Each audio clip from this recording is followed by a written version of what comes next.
ടെറസിൽ വളർത്തിയ പച്ചക്കറിയാണ് നമ്മളവിടെ കാണിക്കുന്നത്. ഇത് നമ്മളതല്ല, നമ്മളെ സ്നേഹിതൻ്റെയാണ്. എന്നാൽ നമ്മൾ MP ഗാർഡൻ എന്ന നിലയിൽ നമ്മളിവിടെയൊക്കെ ടെറസിലും മറ്റുമൊക്കെ പച്ചക്കറികൾ കൃഷികളൊക്കെ ചെയ്യുന്നത് കണ്ട് നമ്മളെ ബന്ധുക്കാരനും താല്പര്യം തോന്നി ചെയ്തു തുടങ്ങിയതാണ് ഇതൊക്കെ. ഇന്നത് എല്ലാ നിലക്കും നല്ല നിലയിൽ നിലനിർത്തി പോരുന്നുണ്ട്. വീട്ടാവശ്യത്തിന് വേണ്ടിയിട്ട് നമുക്ക് നല്ല പച്ചക്കറികൾ നമ്മളെ വീട്ടിൽ തന്നെ വളർത്താം.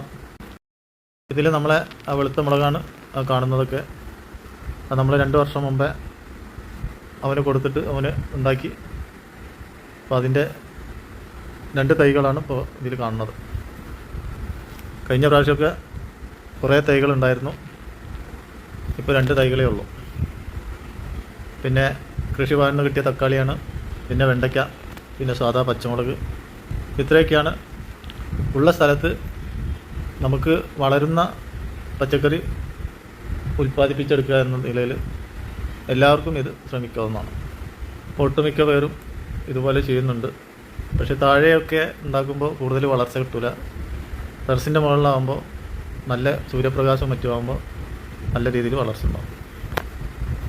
അപ്പോൾ നമ്മളിപ്പോൾ ടെറസിൻ്റെ മുകളിൽ ആദ്യമൊക്കെ നന്നായിട്ട് ഉണ്ടാക്കിയിരുന്നു. എന്നാലിപ്പോൾ നമുക്ക് ടെറസിൻ്റെ മുകളിൽ ഉണ്ടാക്കാൻ കഴിയുന്നില്ല. കാരണമൊന്നുമല്ല, ഈ പനമരു എന്ന് പറയുന്നൊരു പാറ്റാടൻ, ഈ പനങ്കുരൊക്കെ കാഷ്ടിക്കുന്ന ഒരു ജന്തുണ്ട്. അത് വന്നിട്ട് തക്കാളി, വഴുതനങ്ങ എന്ന സാധനങ്ങളൊക്കെ പച്ചയിൽ തന്നെ കടിച്ച് കാർന്ന് ഒഴിവാക്കുക. അപ്പോൾ അതുകൊണ്ട് നമ്മൾ ടെറസിൻ്റെ മേലെ അത് വളർത്തലൊക്കെ നിർത്തി. ഇപ്പോൾ അതൊന്നും ഇല്ലാഞ്ഞിട്ടാണ് ഇപ്പോൾ നമ്മളെ ഫ്രൂട്ട് പ്ലാന്റുകളിൽ കായ്ക്കുന്ന പേരയ്ക്ക, അത്തിപ്പഴം, ഇതൊക്കെയാണ് അവൻ്റെ ആക്രമണത്തിന് നേരിടുന്നത്.